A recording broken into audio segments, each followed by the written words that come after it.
Triangle. The 7th chapter in the syllabus which we're going to deal with is triangles. Triangle. What is a triangle? In mathematics, we have a definition of triangle in its own manner.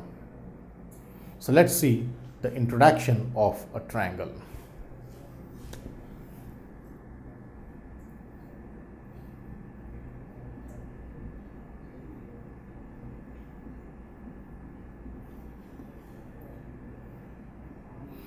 The introduction of a triangle. As triangle refers, clearly I have a triangle which is separated into tri plus angle. So a triangle is formed by tri and angle. Tri refers to 3. And angle refers to the angle which we have out here. So any figure which has 3 angles or a figure which has 3 angles involved is called a triangle. As we see, a triangle looks in the shape of this. It has 3 angles, angle 1, angle 2 and angle 3. So triangle has 3 angles, angle 1, angle 2, angle 3 is how we get the 3 angles in a triangle. Triangle, a figure which involves 3 angles, is what is called a triangle and looks in this shape: angle 1, angle 2, angle 3. So a triangle has 3 angles, 3 sides,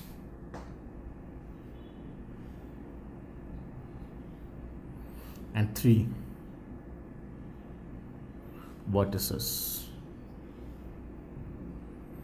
So a triangle has 3 angles, 3 sides and 3 vertices. Study of 3 angles of a solid figure, of a geometrical figure, is what we refer as triangle. Now that we have discussed about the definition of a triangle or what a triangle looks like, we have next the properties involved with triangles. The first property is about congruency of triangles. Before we understand the congruency of triangles, let's try to connect the congruency definition with the triangle. What is congruency? Let's see the definition in brief.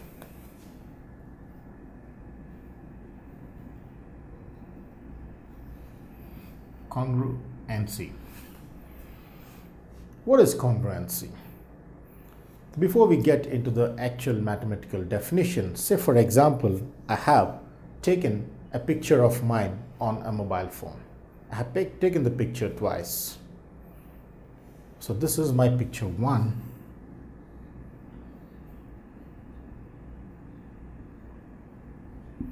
And this is my picture 2.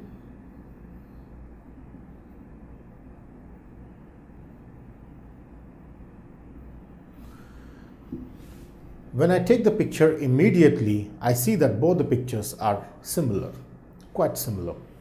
Therefore, I say the picture clicked immediately one after the other are said to be congruent because they are exactly same to each other. Or say for example, I take a 1 rupee coin. Imagine I take a 1 rupee coin of the year 2013 and I take a similar coin out here of the different year, say 2015. So I take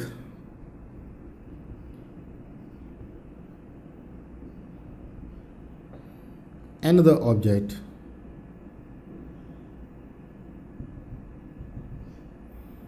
of the year 2015 and this also is a 1 rupee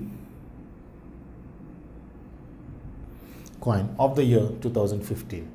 then these two coins are said to be congruent to each other, because when I put one coin over the other, the thickness and the size are same. And when we look into them side by side, I only see the ear being different, but the coins are same. So this is an example of congruent coins. Congruent coins are the coins which are equal in all respects. So finally, I define congruency to be the two quantities are said to be congruent if they are equal in all respects. Equal in thickness, equal in size, equal in shape, and equal in quality is how we see the congruency. Congruency of two pictures of mine clicked, congruency of two coins which are taken of the different years. Congruency equal in all respects. So I define congruency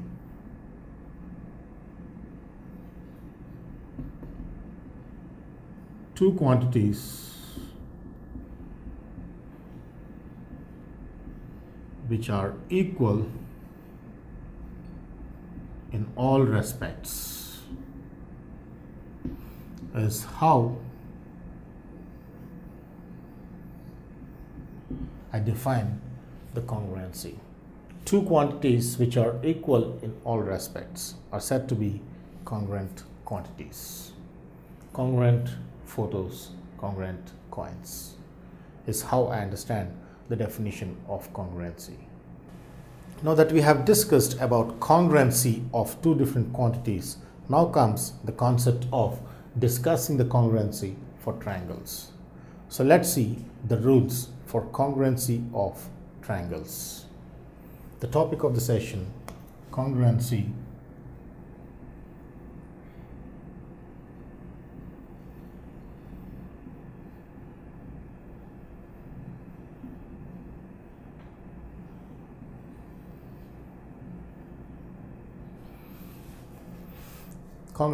of triangles. So for example, I have two triangles ABC and DEF. The two triangles are said to be congruent if they are equal in all respects, is what we have defined congruency in the previous session. Now, triangle ABC and DEF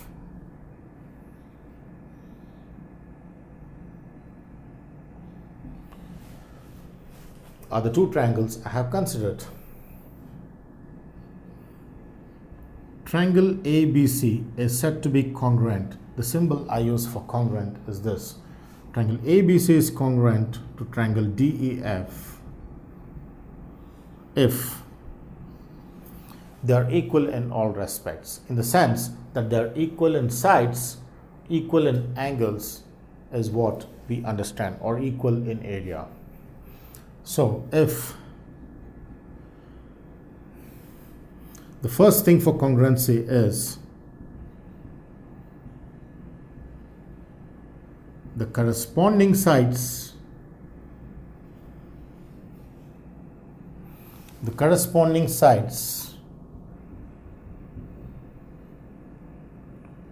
of two triangles are equal. That is, for triangle ABC and triangle DEF, the corresponding sides are equal. That is, the corresponding side of AB is DE, so this must be equal to this, and for AC the corresponding side is DF, which must be equal, and the corresponding side BC and EF must be equal in correspondence. The corresponding sides are equal, and secondly, the corresponding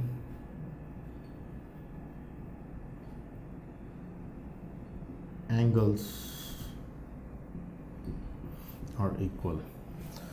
The second case is the corresponding angles. Now that the corresponding sides are equal, next comes the corresponding angles. Angle A equals angle D, angle B equals angle E, angle C equals angle F. Is how we understand the corresponding angles of the two triangles being equal. this equals this, this equals this, and this equals this. So the two triangles are congruent under these two conditions. Congruency of two triangles is based on corresponding sides of the two triangles being equal and the corresponding angles of the two triangles being equal out here. Congruency defined through the symbol.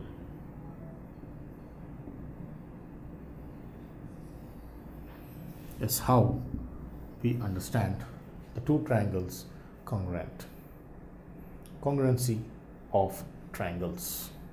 Now that we have seen the rules for congruency of two triangles, let's see its applications through some applied problems. For example, I start with applications. For example, I have two triangles. Let me examine if the two triangles are congruent or not, or are not congruent.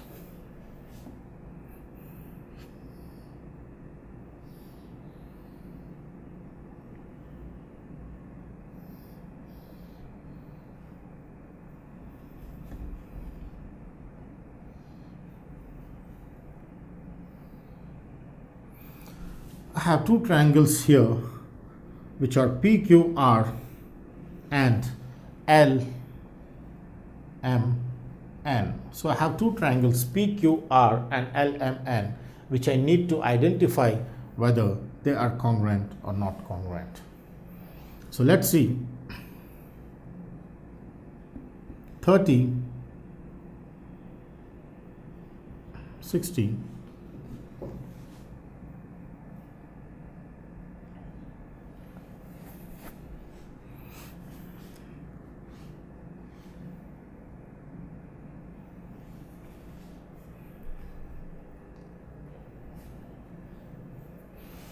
and then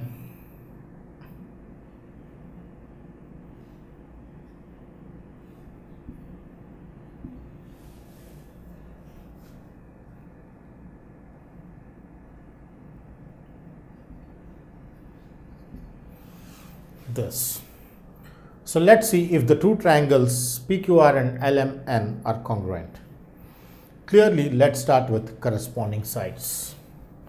So initially, I'll examine for corresponding sides in the triangle PQR and triangle LMN. I clearly have my PQ, which is 4. And similarly, my corresponding side MN is 4. So I have PQ equals MN, which equals 4, is how I understand. Similarly, let me take the next side QR. The side QR of the triangle PQR, which is 3, its corresponding side LM also is 3.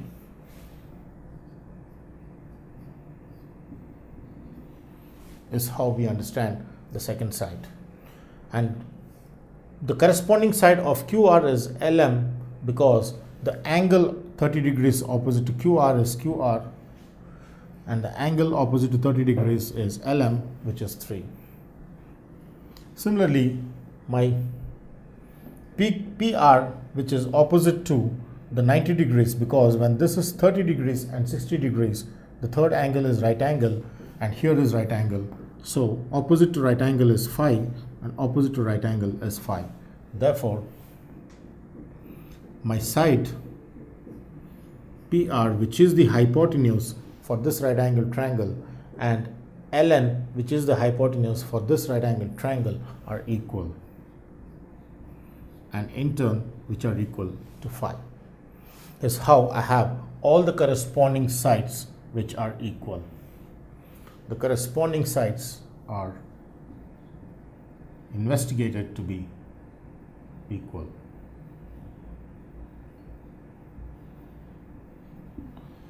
Next is the corresponding angles. My angle, which is 30 degrees, is equal to angle which is 30 degrees. So here my angle P is equal to angle N, which is equal to 30 degrees. Similarly, my angle R equals, this being 90 and 30, obviously this must be 60 degrees using the angle sum. 180 minus 90 plus 30 is 60 degrees. Therefore, this angle refers to the corresponding angle out here. So my angle R is equal to angle L, which is equal to 60 degrees. Thirdly, my angle Q, which is 90 degrees, is equal to angle M, which is 90 degrees.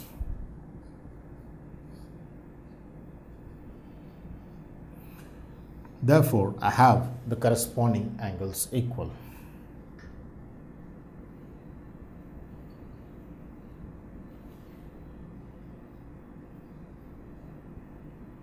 Are equal. Now, since for the two triangles PQR and LMN, the corresponding sides are equal and the corresponding angles are equal, therefore, I can say triangle PQR is proudly congruent to triangle LMN.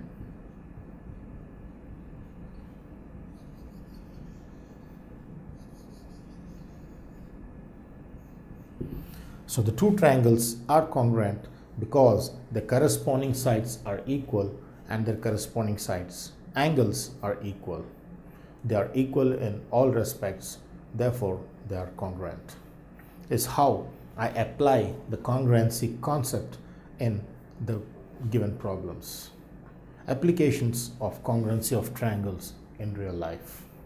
Now that we have discussed about the rules for two triangles to be congruent or any two objects to be congruent, let's continue the session with congruency of triangles continued with more properties.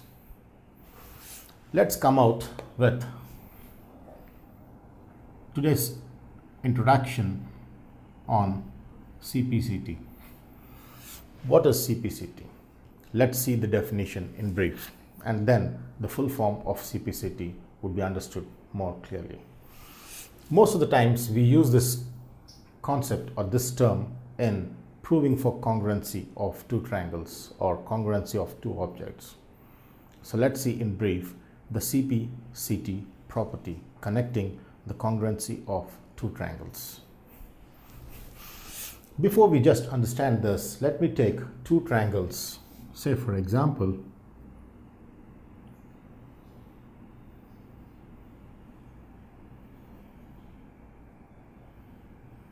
I have two triangles out here. Then clearly I see that the first triangle, let me denote by ABC, and my second triangle, let me denote by DEF. Then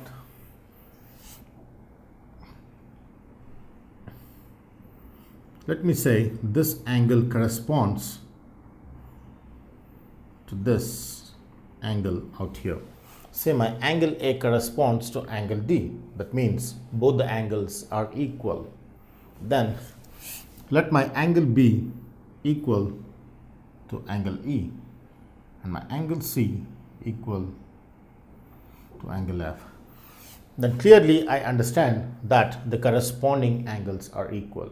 I do not represent saying that A equals D, B equals F and C equals E, but there is a fixed correspondence between the angles of the first triangle and the angles of the second triangle.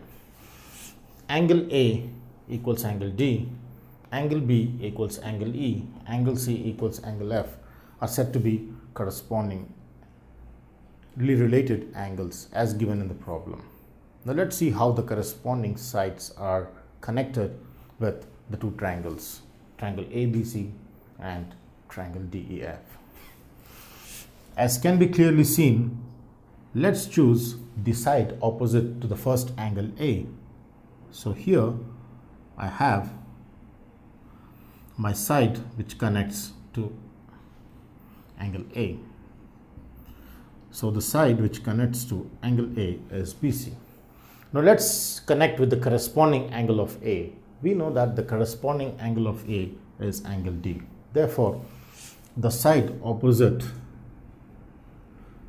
to that is EF, as can be clearly seen. Therefore, the side which corresponds to angle D is EF. Similarly, let's go to angle B. For angle B, the side which corresponds is AC. Therefore, its corresponding side in the other triangle DEF is understood through the corresponding angle E for angle B. So, corresponding angle of B, which is E, has its side opposite with DF.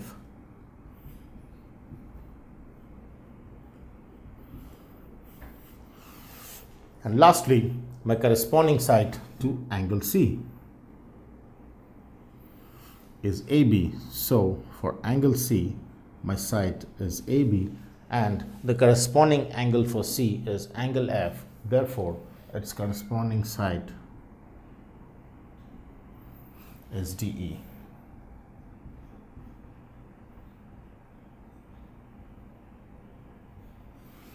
Now, let's see all three different cases. Since angle D is the corresponding angle for A, and angle E is the corresponding angle for angle B, and angle F is the corresponding angle for C, therefore, its corresponding sides are the corresponding sides of the two triangles. That is, when I take BC, the corresponding side of BC is EF, and the corresponding side of AC is DF, because for AC it's DF, and the corresponding side of AB is DE. Therefore, the corresponding side of this AB is DE, as can be clearly seen. This is how I understand the corresponding sides. So, like this, if the triangles are in different positions, we can easily identify the corresponding sides and the corresponding angles or the corresponding parts. So, CPCT refers to corresponding parts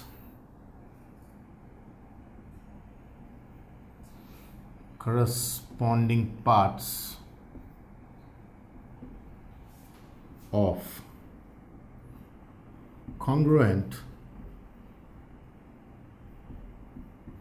triangles. C, P, C and T is how I expand CPCT. The corresponding parts of congruent triangles are always equal is how we understand the CPCT. CPCT, corresponding parts of congruent triangles.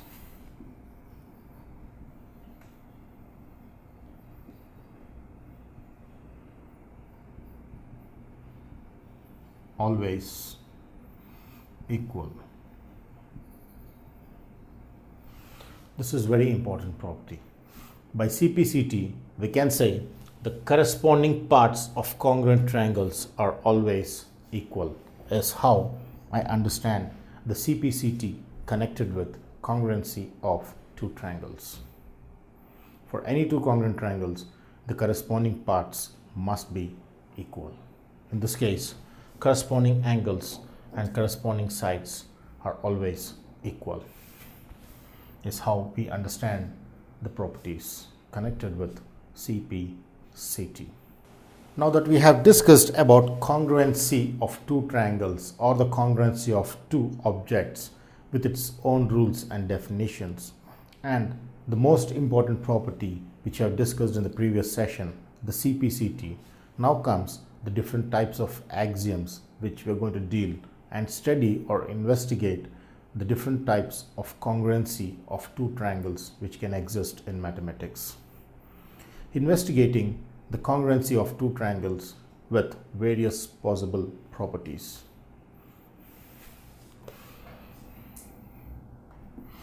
The first thing what I'm going to come out with the congruency axiom is SAS axiom. So let's see what SAS axiom refers to.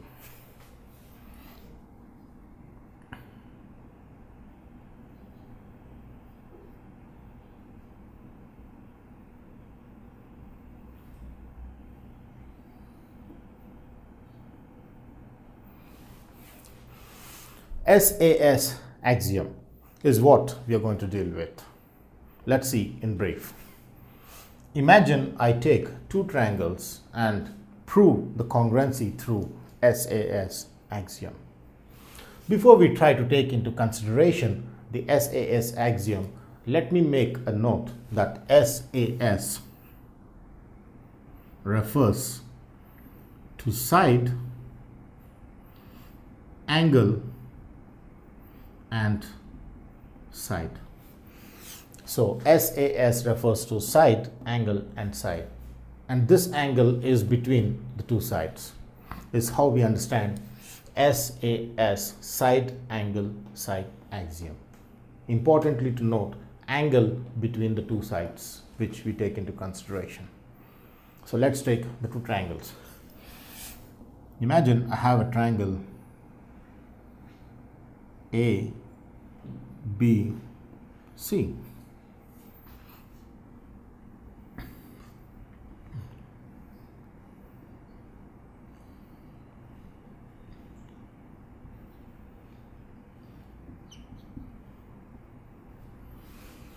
And I have a triangle DEF.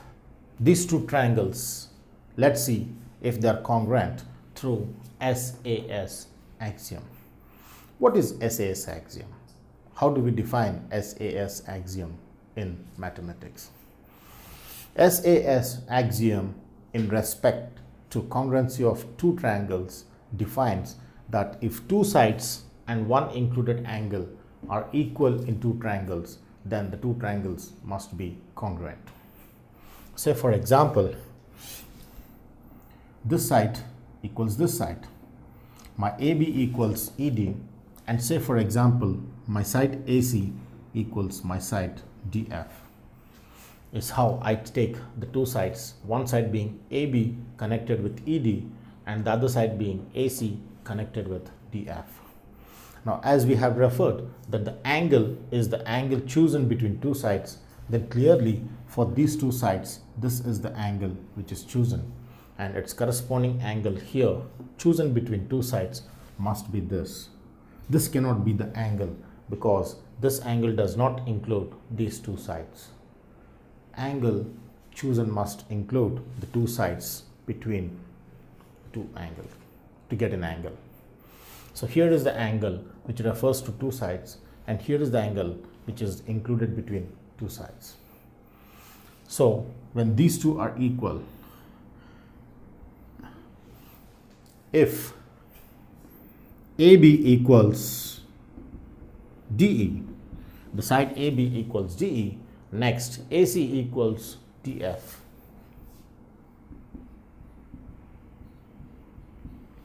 And angle A equals angle D. Let me write in order. Angle A equals angle D and AC equals DF.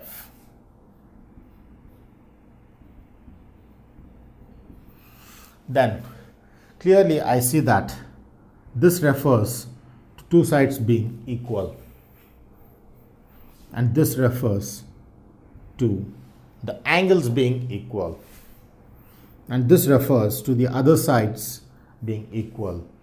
To note, this being the included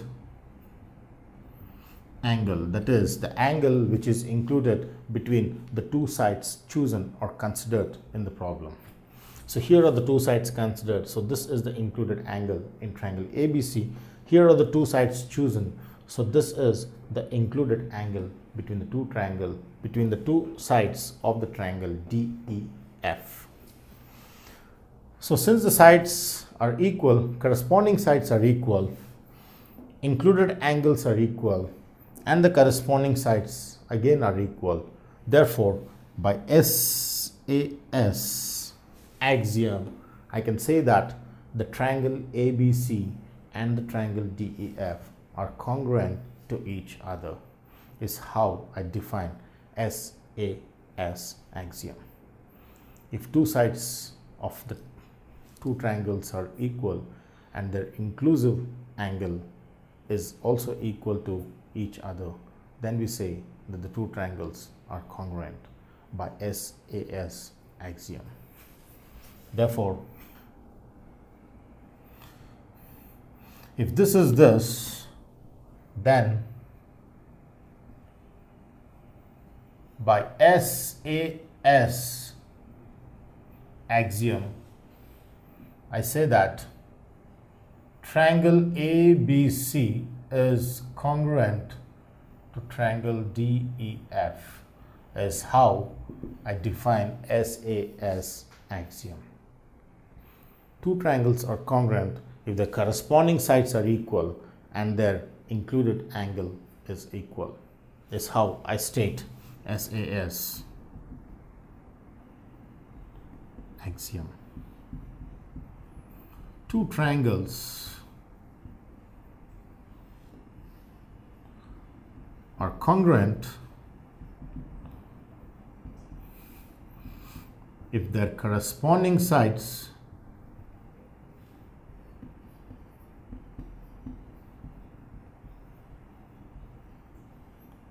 are equal and their included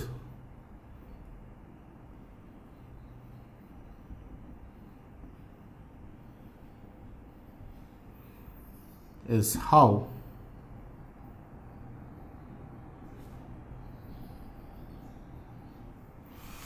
I define SAS axiom.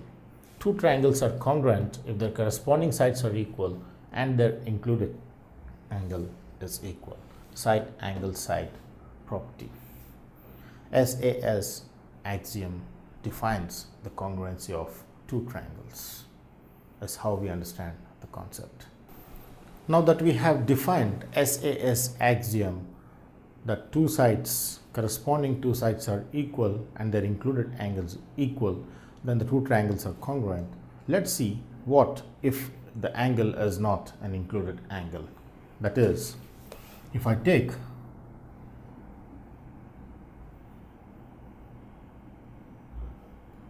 SSA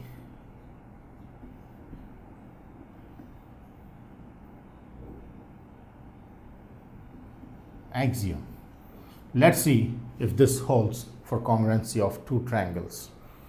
Side angle, that is, I take two triangles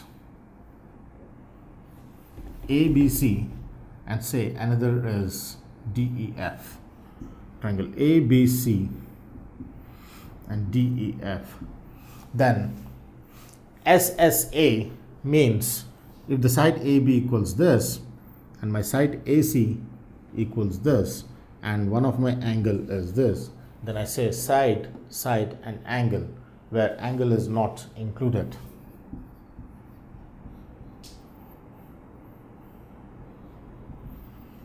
A is not inclusive angle. Then let's see if the congruency holds. When we have a non-included angle with AB equals DE and AC equals DF and angle C equals angle F, which is non-inclusive angle, then triangle ABC is not congruent to triangle DEF because SSA axiom doesn't hold. That implies SSA axiom does not hold for congruency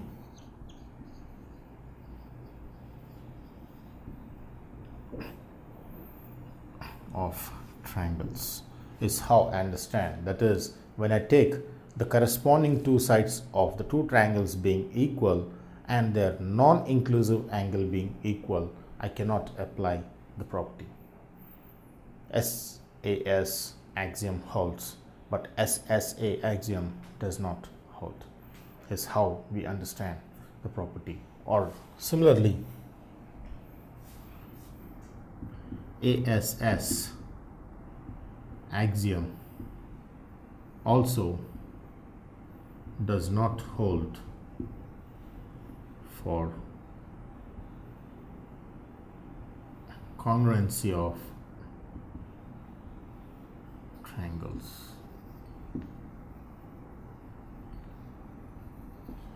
That's how I understand the ASS axiom does not hold for congruency of two triangles.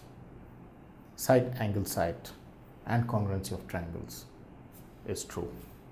Now that we have discussed about SAS axiom, let's now discuss about the congruency of triangles using the ASA rule or ASA axiom.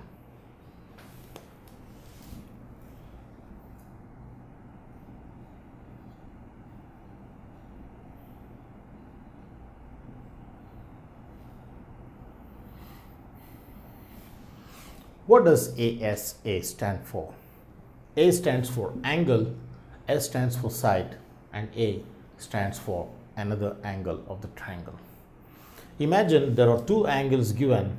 This side being in between two sides implies the side is the included angle, or the side which has the two angles connected is how we understand the inclusive side.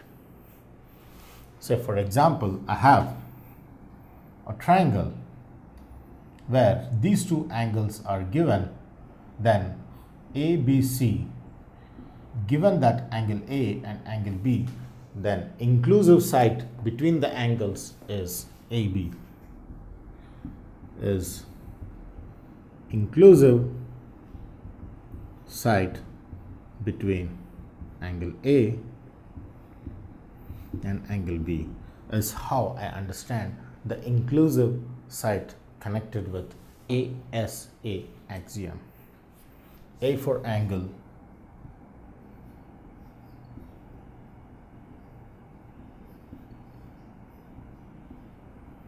side inclusive,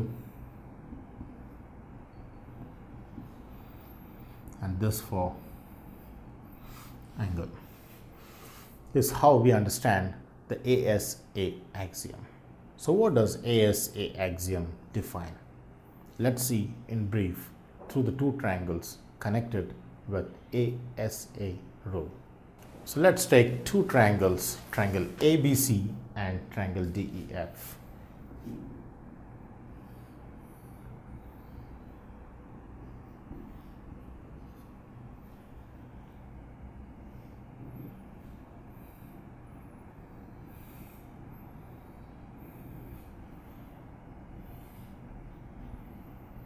These are the triangles, triangle ABC and triangle DEF. Now let's see the congruency through ASA axiom. Now let's say my angle A out here is equal to angle D, and my angle B out here is equal to angle E. So with the two angles being equal, my inclusive side is AB, obviously which should be equal to DE, is how I understand the inclusive sides AB and DE. Now here angle A equals angle D, angle B equals angle E, and the inclusive side is AB, which is equal to DE. This is A, this is S, and this is A. Angle, inclusive side, and angle, these three being equal, then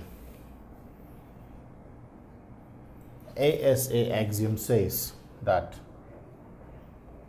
and by Asa axiom, triangle ABC must be congruent to triangle DEF, is how we understand the ASA angle side angle axiom. Angle side angle axiom. Let's see how we can define through words. ASA axiom.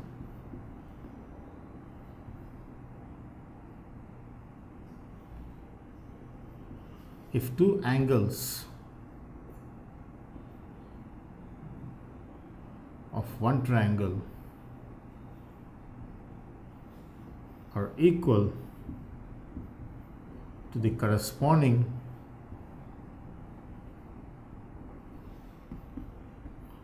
two angles of the other triangle,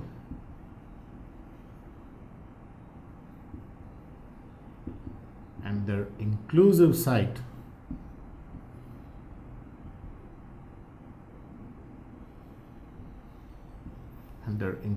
sides are equal, then the two triangles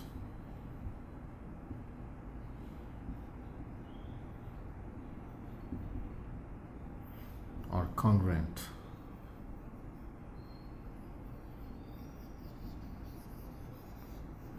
Is how I understand the congruency of two triangles connected with ASA axiom, angle side angle axiom.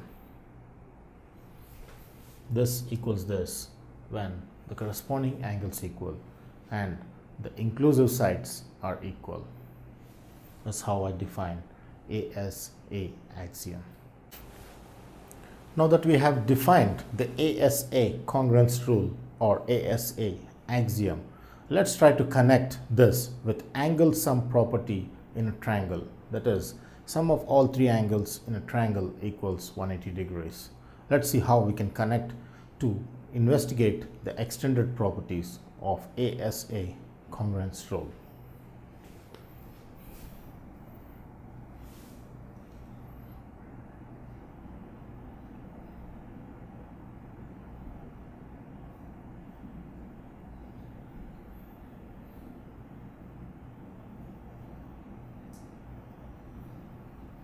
AAS congruency using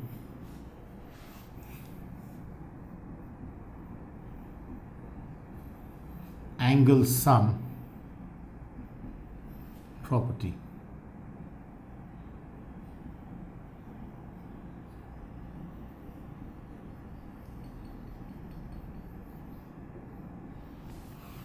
Let's see how we can connect with angle sum property with AAS congruency. That is, in the previous session we have seen that when two angles of one triangle are equal to the corresponding two angles of the other triangle and the inclusive side is equal and the inclusive sides are equal, then the two triangles are congruent by ASA axiom. Now let's derive through AAS axiom connected with ASA axiom. Let me take two triangles ABC DEF.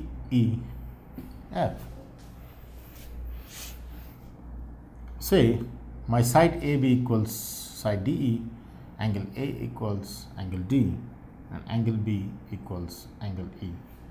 Then clearly by ASA axiom, with this being the inclusive side of the two angles, by ASA axiom, the two triangles are congruent.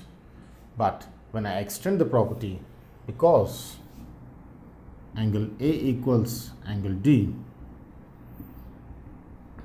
and angle B equals angle E, let's see what exactly we can get from the properties. Now let me first choose from triangle ABC. From triangle ABC, I clearly observe that my angle C would be connected with angle sum property, angle A plus angle B plus angle C equals 180. Then, in order that I want to find angle C in terms of angle F, let me try to bring this in the form 180 minus angle A plus angle B, with these two brought to the right. Now, angle A is equal to angle D and angle B equal to angle E. Therefore, I can write this as angle D plus angle E is how I get substituted through this. Now let me switch to the other triangle, triangle DEF. Here I have clearly my angle F would be 180 minus angle D plus angle E, using the angle sum property in the second triangle DEF. Therefore, 180 minus angle D plus angle E must be angle F, since by angle sum property in the two triangles. Therefore, I come to the conclusion that angle C must be equal to angle F. Therefore, they are equal. That means when two corresponding angles are equal, obviously the third angle also must be equal to the angle of the other triangle correspondingly. So using this property, we come to the conclusion that because of these two triangles being equal, the third angle obviously must be equal. Thus, the corresponding angles of the two triangles are congruent. All the three angles of the first triangle are correspondingly equal to all the three angles of the second triangle. Inclusive side, this being equal to this. Now let me just remove this. I don't want to utilize the condition of angle B equals angle E. Now let's see how the axiom reduces to AAS rule. Angle A equals angle D, angle C equals angle F as proved, and AB equals DE. AB, the non-inclusive side, the two angles here, and the side is non-inclusive, and the two angles here, the side DE being non-inclusive. Therefore, if the corresponding two angles of the two triangles are equal and the non-inclusive side is equal, also the two triangles do not lose their congruence property. Is how we understand the congruency of two triangles through AAS congruency. Therefore, AAS axiom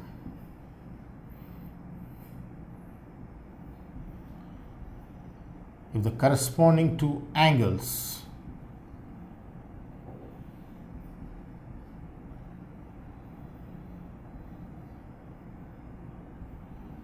of the two triangles are equal and their non-inclusive side are equal and their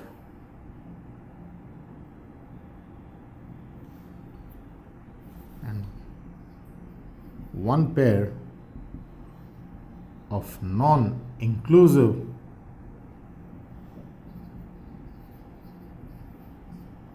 sides are equal, then the two triangles must be congruent.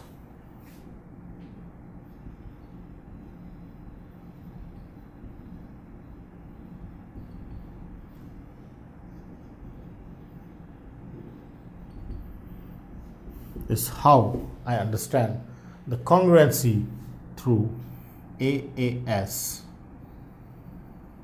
axiom.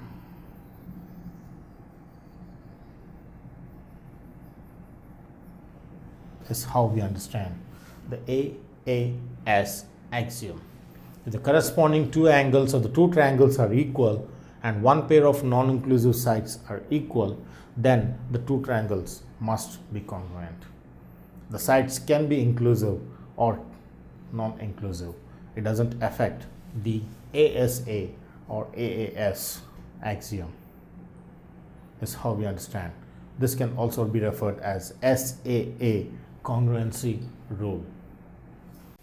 Let's see some properties which are useful in deriving the congruency rules more further. So what are the different properties connected with triangles? Let's see in brief in today's session, because properties play a vital role in proving many rules, the congruency rules of two triangles, to be followed with isosceles property. Triangle properties.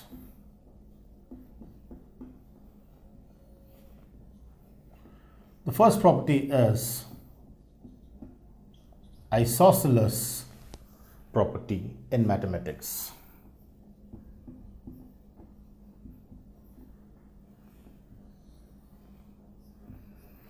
What is an isosceles property? Isosceles, the word isosceles means that any two sides of a triangle are equal. Then the triangle is called isosceles triangle. So initially we know that a triangle is isosceles if the two sides are equal. That is, triangle ABC is isosceles if AB equals AC. If any two sides of a triangle are equal, then that triangle is called isosceles. Is how we understand the isosceles property connecting the triangle. Two sides equal implies the triangle is isosceles. Now let's see the isosceles property connecting the angles. Now that we have defined that a triangle ABC is isosceles if any two sides of that triangle are equal, now let's see how we can connect that with angles. Imagine I have an isosceles triangle A, B and C. The triangle ABC is isosceles in the sense the sides are equal. Then the isosceles property connecting the angles says that if the two sides are equal, then their corresponding angles, that is this and these, must be equal. When two sides are equal, their angles must be equal. Therefore, isosceles property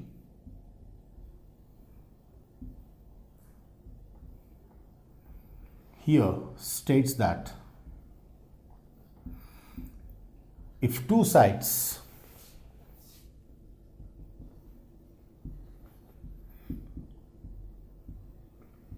of a triangle are equal, then their corresponding angles must be equal. That is, if this side equals this, then this corresponding angle of this side must be equal to then this corresponding angle of this side. Then their corresponding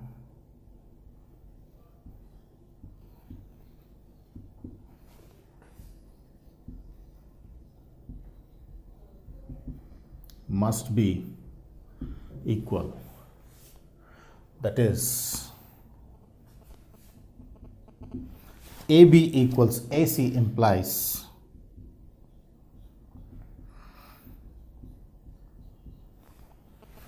angle B equals angle C, implies angle B equals angle C, is how we connect the isosceles property. This equals this implies this equals this. Isosceles property connecting the sides with angles. Given that two sides equal, their corresponding angles must be equal, is how we define isosceles property connected with the triangle ABC. Now that we have discussed about the isosceles property connecting the angles. Now let's see the isosceles property which connects the sides.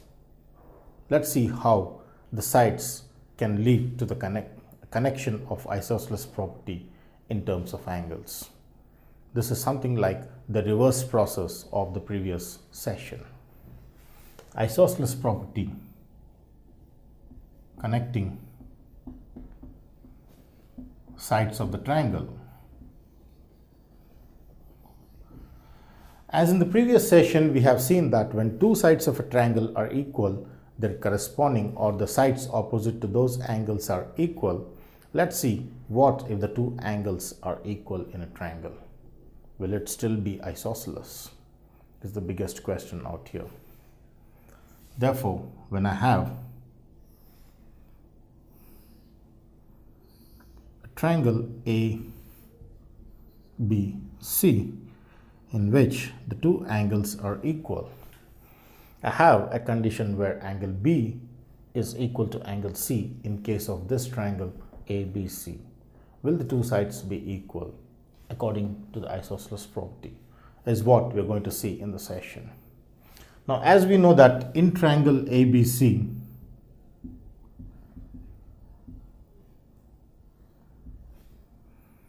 angle B equals angle C.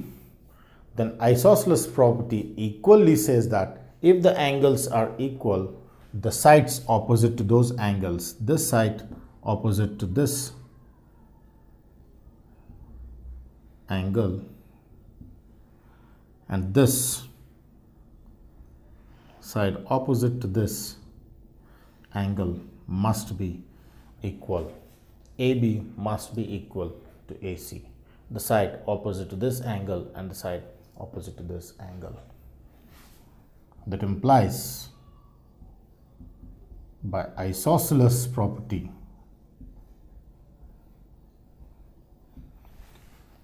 AB must be equal to AC.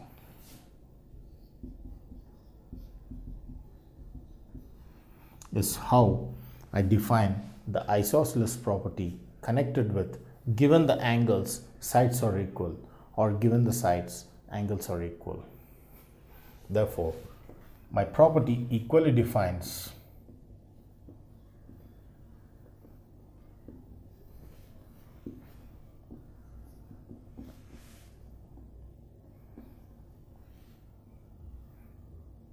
if the two angles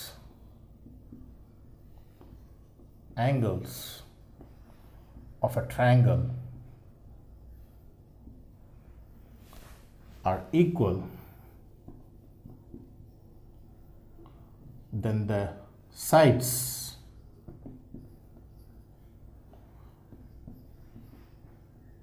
opposite to those angles, like this side being opposite to this angle and this side opposite to this angle, then the sides opposite to those angles must be equal. This is how I define the isosceles property connecting the sides. Given the sides, the respective angles are equal. Given the angles equal, the respective sides are equal. Is how we define the isosceles property. Now the next type of congruency rule which you're going to learn is about SSS congruency rule. Let's see the triple S congruency rule as connected with the branch of mathematics.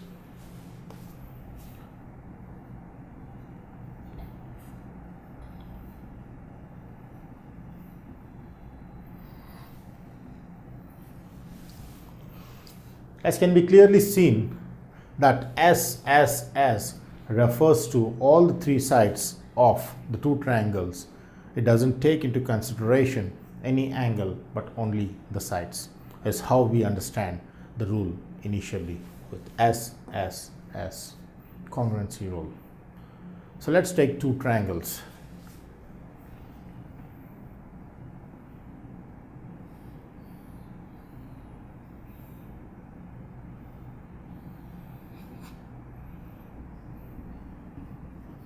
triangle ABC and triangle DEF. Here, let me say the side AB equals side DE. One pair of side is equal. Let me go to the second pair of sides. BC equals EF, and the third pair, which reference with third S, is AC equals DF. Then Ss axiom or Ss congruency rule states that if the corresponding sides of the two triangles are equal, then the triangles must be congruent by SSS. AB equals DE, BC equals EF, AC equals DF. The first side, second side, and the third side. So if the corresponding sides are equal, then by Ss axiom, triangle ABC must be congruent to triangle DEF, is how I understand the two triangles being congruent through the side axiom.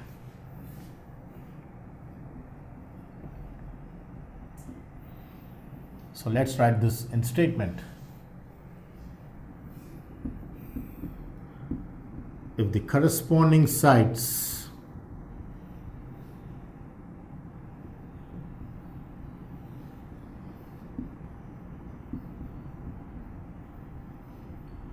of two triangles are equal, then the triangles must be congruent, is how we understand the Ss axiom connected with the two triangles being congruent. Side axiom. Now that we have seen the various types of axioms which prove the congruency of two triangles with their own respective rules and properties, now let's see exclusively when we consider two right-angled triangles. The congruency proved through the properties using for two right-angled triangles.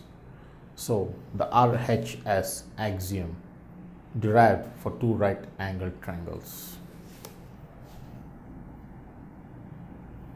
Rhs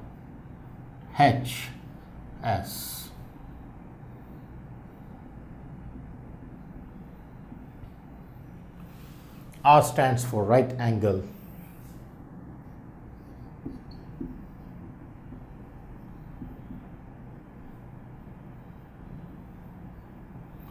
H stands for hypotenuse,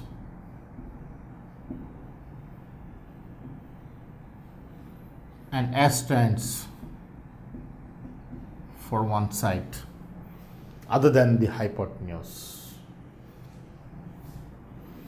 So right angle, hypotenuse, and one side of a triangle are taken into consideration in proving the congruency of two right angled triangles. So let's see the Rhs axiom connected with congruency of two triangles. Imagine I have two right angled triangles. Say I consider the right angled triangle ABC and the right angled triangle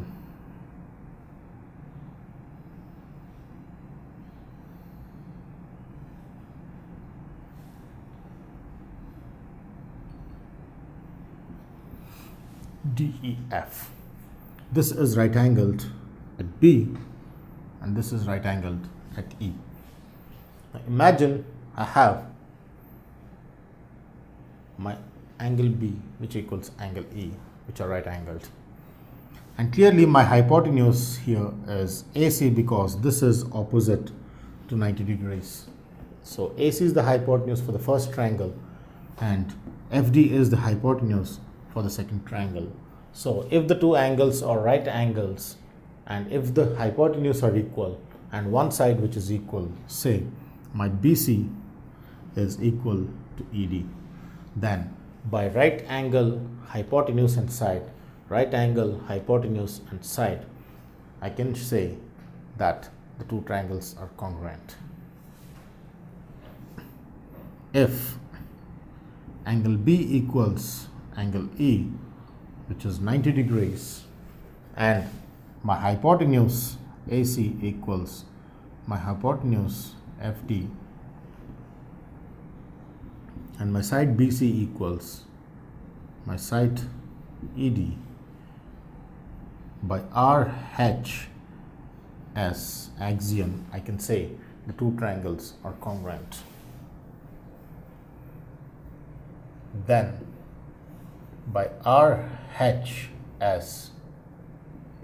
axiom, triangle ABC is congruent to triangle DEF, is how we understand the Rhs axiom. Two triangles congruent when they are connected with Rhs axiom. Let's see in words.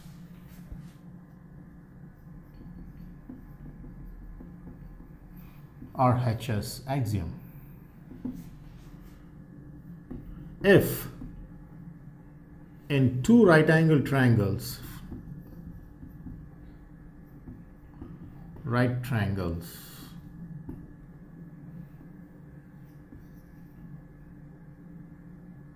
the hypotenuse and one of the sides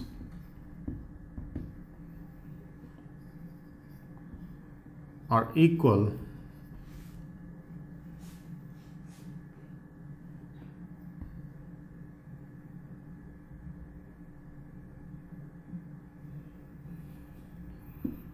the corresponding hypotenuse and one of the sides are equal, then the two triangles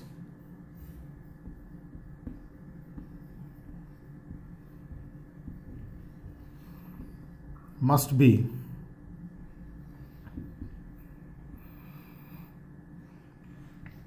congruent, is how I understand the Rhs axiom. If in two right triangles the corresponding hypotenuse and one of the sides are equal, then the two triangles must be congruent, is how we understand Rhs axiom.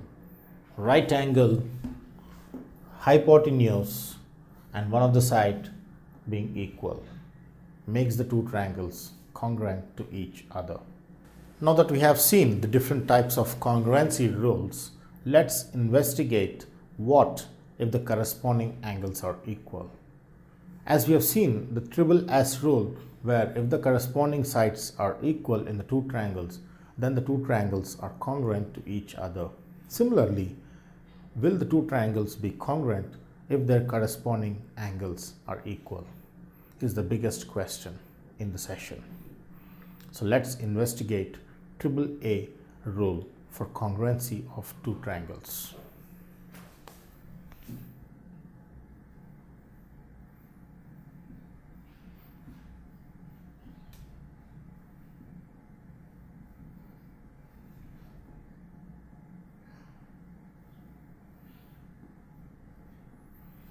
Triple A rule. What is triple A rule? AAA stands for all three angles of the triangle. So imagine I have two triangles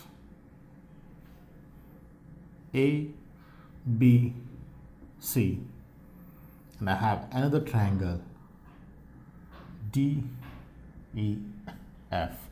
If my angle A equals angle D, angle B equals angle E, and my angle C equals angle F, then will the two triangles be congruent? We can clearly see that if the corresponding angles are equal, then the two triangles may not be of the same shape. We can just draw random triangles using a protractor and the ruler and check if we can have the same angles and different sizes of the triangles. Just like here, the angles are equal, but the triangles are not of the same shape, clearly indicating that these two can never be congruent, never be equal in all respects. Therefore, if angle A equals angle D, angle B equals angle E, and angle C equals angle F, then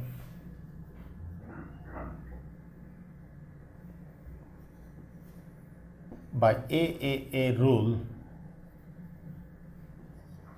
triangle ABC is not congruent to triangle DEF.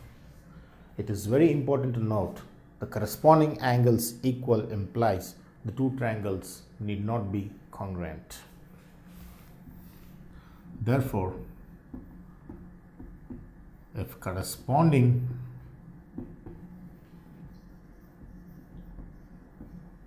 angles are equal, then the two triangles need not be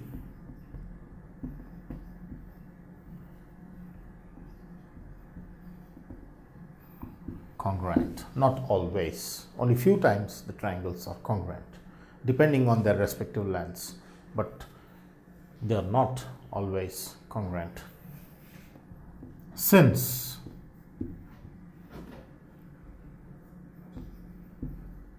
the two triangles form a different size, though their respective angles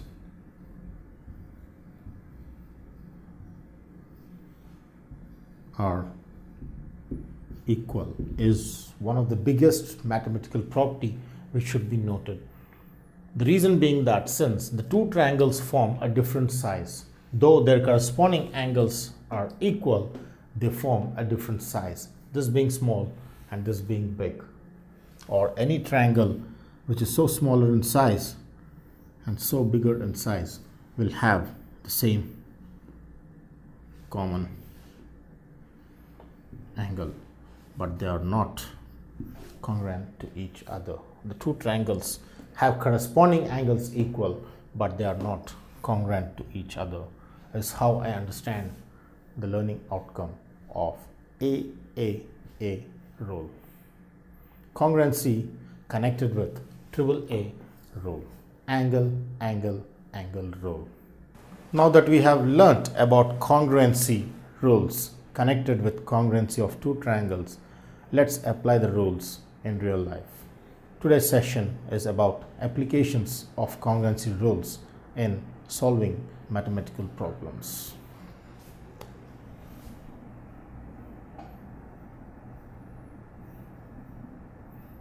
Applications of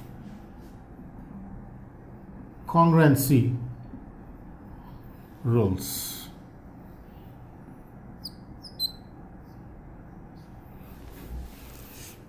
All SSS, ASA, SAS, RHS, AAS are the various types of congruency rules which we have discussed till date. So let's apply into the problems.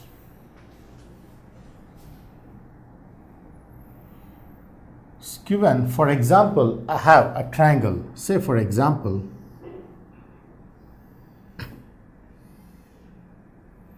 I have a triangle A, B and C. And let me say the altitudes of the two sides are equal. That is, when I take the altitude from B to AC, this is the perpendicular dropped onto the side AC, is how we define altitude. The altitude from B to AC is BD, and similarly, let me drop an altitude from C to AB. Say here. So I have an altitude which is CE. This is how I understand the altitudes BD and CE. Now let's connect this with the question which says the two altitudes are given to be equal. Prove that for the given triangle with equal altitudes, for the given triangle with equal altitudes, AC and BD, the triangle is isosceles. This is the question I have. Given that the altitudes are equal, I have to show that the entire triangle is isosceles. Let's see how we can define the isosceles property using congruency rules. Now let's try to prove the isosceles property using congruency rules as we have learnt in the previous session. As clearly we see that ABC is a triangle and EC and BD are the altitudes which are given to be equal. In triangle ABC, it is given that the altitude EC equals BD is given, and angle D BDA is equal to CEA, which is 90 degrees, is how we have the two properties connected with the given problem. Now let me take the two triangles BEC and CDB and C and show that we prove that they are congruent. Let's consider BEC and CDB and prove that the two triangles are congruent to each other. Let's take triangle BEC and triangle BDC.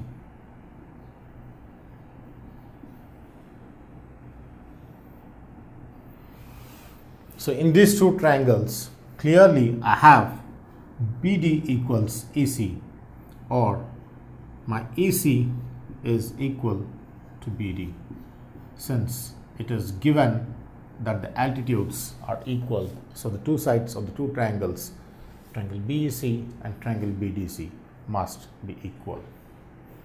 Next, I have this to be 90 degrees. Therefore, my angle the other side also must be 90. Therefore, angle BEC is equal to angle BDC, which is equal to 90 degrees, as how I see the perpendicular altitudes. Similarly, if I take the triangle BEC, my side BC is nothing but the same side for the triangle BDC.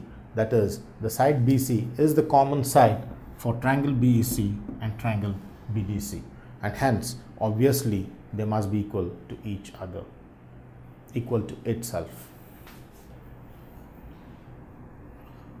BC of the triangle BEC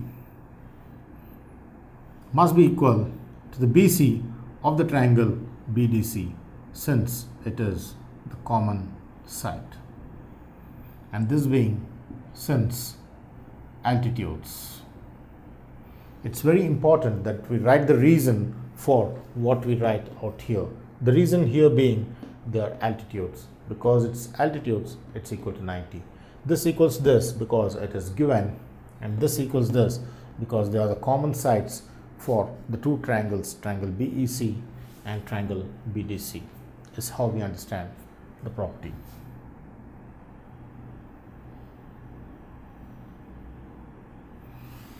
Next, clearly I see that this is the right angle and this is the hypotenuse and this is the side connecting the two triangles. Therefore, the right angle, the hypotenuse and the sides being equal makes me recollect the Rhs axiom. Therefore, by Rhs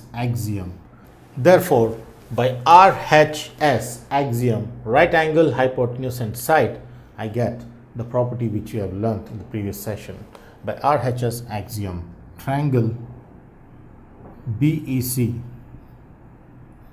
is congruent to triangle BDC. Therefore, when I prove that the two triangles BEC and BDC are congruent, indirectly I mean that the two triangles are equal in all respects. Therefore, this triangle is equal to this triangle in equal respects.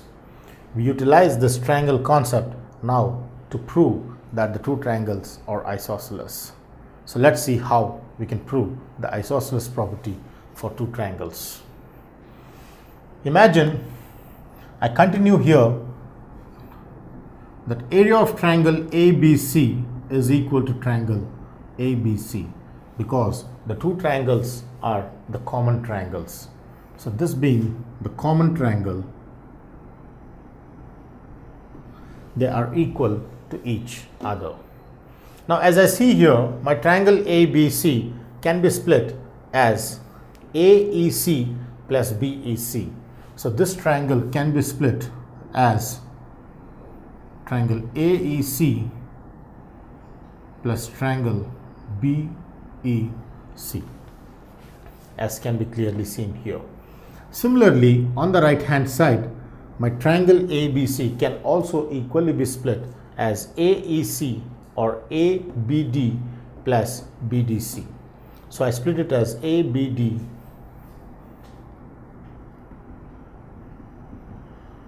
plus triangle BDC is how I split the two triangles, being congruent to each other. Now clearly I proved that triangle BAC is congruent to triangle BDC, which are equal in all respects. Now because these two triangles are equal, I can cancel the two triangles which are exactly equal in size. So two equal quantities can be struck off on the two sides of the equation.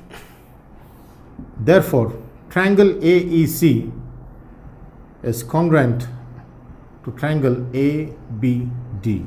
So indirectly I get my triangle ABD and AEC are the two triangles which are congruent to each other. Therefore, they are equal in all respects. Now since the two triangles are equal in all respects, their side AB must be equal to side AC. Therefore, AB of triangle ABD must be equal to AC of triangle AEC. So AB equals AC equals AB. Therefore, this AC which connects the whole triangle ABC is indirectly equal to the side AB connected to the whole triangle ABC. Therefore, for triangle ABC, side AC is equal to AB. That implies the two sides are equal and hence the triangle is isosceles. that implies triangle ABC is isosceles triangle, is how I conclude the proof using congruency rule. If a triangle has two equal altitudes, then the triangle must be isosceles, is how I make the learning outcome. Therefore, my learning outcome here is that if a triangle has two equal altitudes,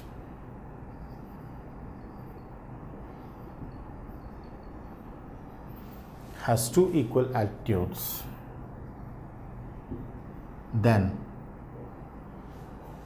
the triangle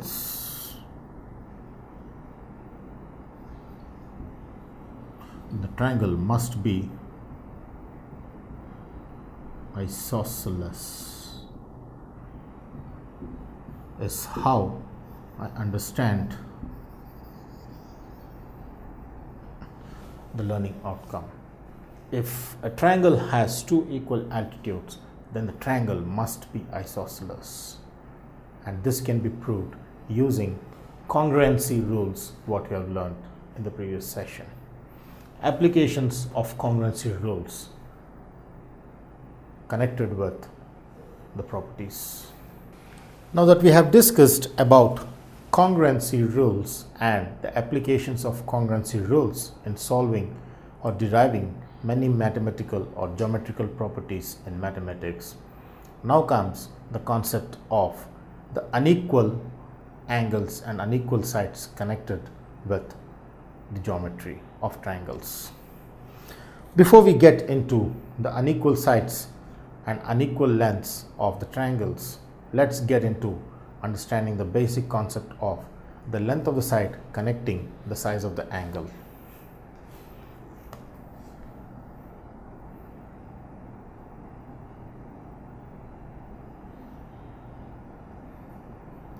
Length of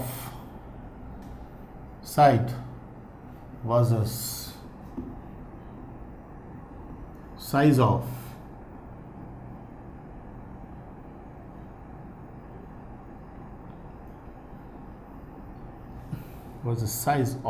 angle. So let's see how we can connect the length of the side of a triangle with the size of the angle as that made. Before we get into understanding this, let's take a smaller line.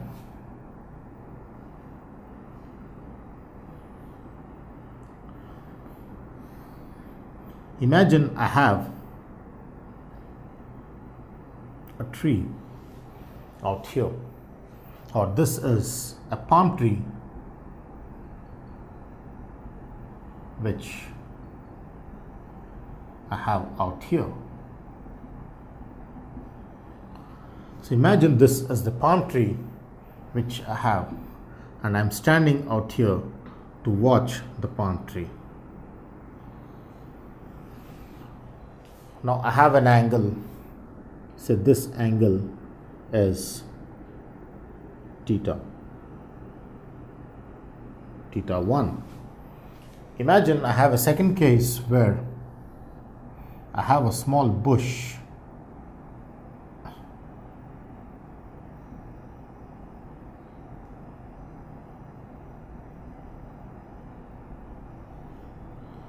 and I stand here to the same distance and then watch the bush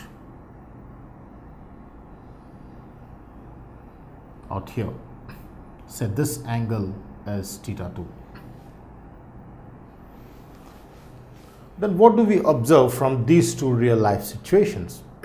Here is the palm tree, and say I have one more case where I have an Eiffel Tower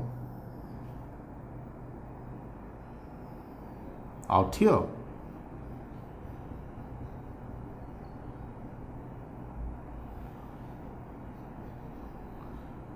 And I'm at the same distance watching the top of the Eiffel Tower. I have three cases, theta 1 where I observe the top of the palm tree, theta 2 where I am at the same distance and observe the top of the bush in the lawn, bush in the park, and I am at the same distance where I observe the top of the tower from the distance which is theta 3.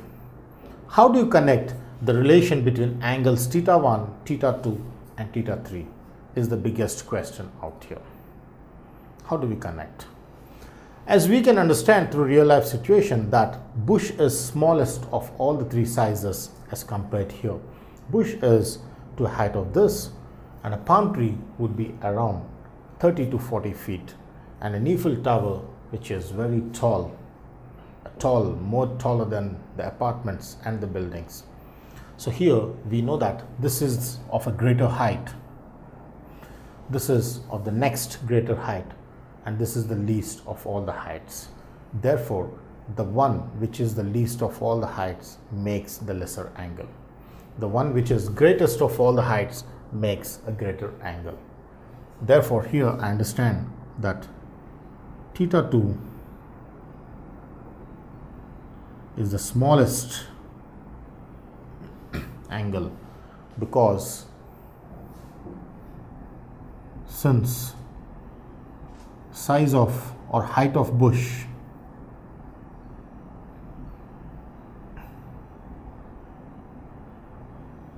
smaller, and theta 3 is the largest angle.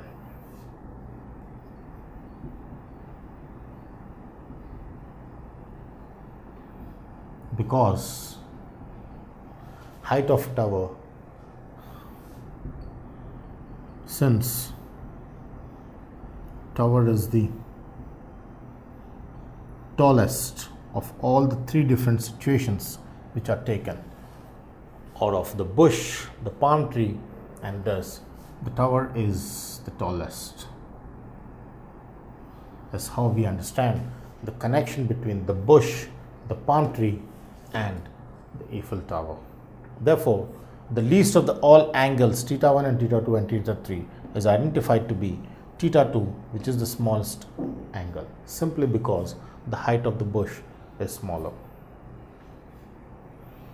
and theta 3, which is the largest angle, because tower is the tallest and the bush is the smallest. Is how we understand the relation. Therefore, connecting the inequality with the angles here, I clearly see that theta 2 is smaller than the angle theta 1. Next comes smaller than theta 3.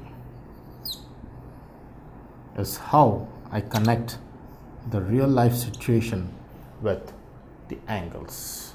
Lesser the angle, lesser the side, or lesser the side, lesser the angle opposite to it. As how we have the triangle connected with the angles of different heights. Now let's use the property of connecting the size of the angle and the length of the side to a triangle ABC.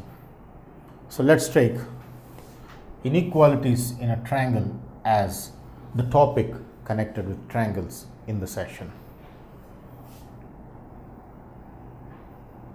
Inequalities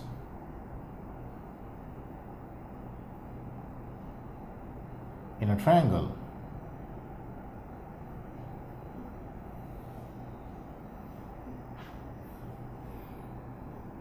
So let's see how we can connect inequalities in a triangle.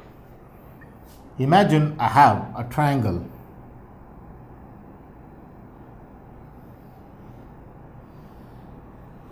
out here. Then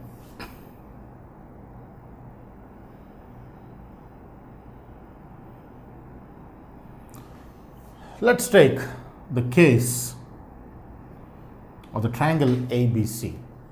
Now clearly I can see that angle A is smaller than angle B, which is obtuse and thus being acute. Therefore,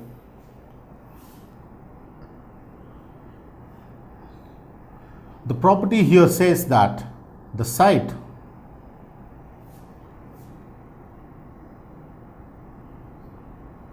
Smaller the angle, smaller is its length of side. Larger the angle, larger is the length of its side. Therefore, this being a smaller angle, BC is the smaller side, and angle B being the biggest or the obtuse, AC is very long. Smaller the angle, smaller is its opposite side. And similarly, larger the angle, larger is its opposite side. Therefore, in the triangle ABC, I find that angle A is less than angle B. Implies smaller the angle, smaller is its opposite side. Therefore, the opposite side of A, which is BC, must be, the length of BC must be shorter than the length of AC. Is how I understand the property connecting the angle of a triangle and the sides opposite to the angles. Smaller the angle, smaller is its side. So the property finally concludes that the angle opposite to the smaller angle is the smallest side in a triangle, or the side opposite to the smaller angle is the smallest side in the triangle, or the side opposite to the largest angle is the largest side of the triangle. Is how we connect the property. Connecting smaller the angle, smaller is its opposite side. Larger the angle, larger is its opposite side. Is how we understand the concept connected. Inequality in a triangle. Now let's see a property which connects the sides of the triangle, the three sides of the triangle. Imagine I have a triangle A, B and C. ABC is a triangle in which the three sides are AB, BC and AC. So what is the property which connects all the three sides in a triangle? This property is one of the most important property in the inequality properties in a triangle. So let's see the property connecting the three sides of a triangle. For this triangle ABC, there are three sides which are AB, next is BC, and then the next is AC. So AB, BC and AC are the three sides of the triangle. So using these three sides, let's see how the geometrical property connects. It clearly says that suppose I want to take BC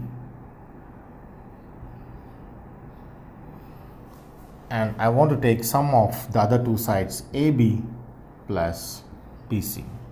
Then how do I relate the three sides AB, BC and EC when the sum of two sides AB and BC are connected with the third side AC? Mathematically, the property says that the sum of two sides will always be greater than the third side. This may be true if you take BC and AB or BC and AC. That is, AB plus AC will always be greater than BC. So if I take the two sides AB and AC, then the sum of these two sides must be greater than the third side BC. Next, if I take the two sides BC and AC, AC plus BC must be greater than AB. Is how I see the properties connected with this. Is how we understand the sides connected with inequality. So this is called triangle inequality.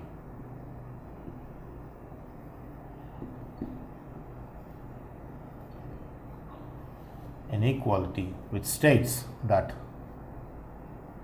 sum of two sides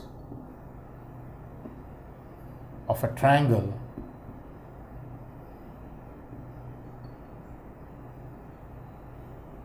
exceeds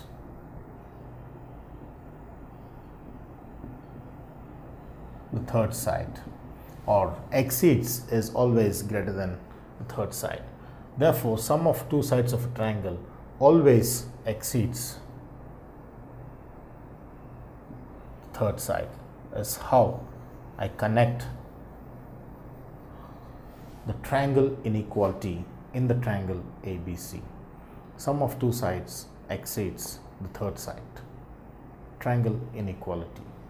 AB plus BC greater than AC, or AB plus AC greater than BC. AC plus BC greater than AB. That's how we see the triangle inequality. Now that we have seen the triangle inequality, will the inequality be true if it is equal? Let's see the investigation of triangle inequality reduced to equality. So for example, I have a triangle A, B, C. Will sum of two sides be equal to the third side? Is how we see. Clearly, I can see that when I take AB and BC, when I add the two sides, then obviously it must be greater than, but can never even be equal to AC, the third side. Because for a triangle, a closed three-sided figure to be formed, we need to have the condition that when you add two sides of a triangle, its third side must be less, cannot be equal or greater than. Therefore, when this is strictly greater than is how I understood. Therefore, AB plus BC, it is important to note that AB plus BC, it can never be equal to AC. It should be strictly greater than. Therefore, my learning outcome out here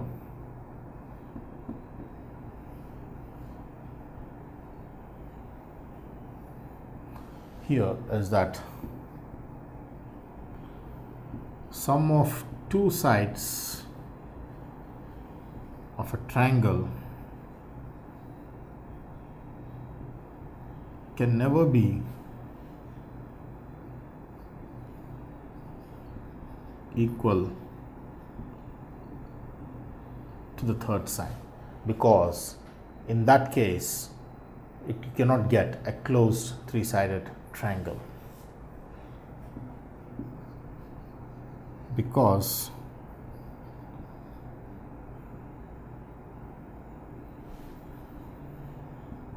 it fails the condition of forming a closed three-sided figure, that is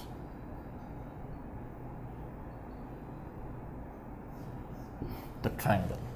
It fails the condition of forming a closed three-sided figure, or it form an open triangle, is how we understand the strictly greater than concept connected with sum of two sides always exceeds the third side. At the most, it cannot be even equal to or less than. Is how we understand the triangle inequality strictly following the strictly greater than inequality. Is how we connect the triangle properties with inequality.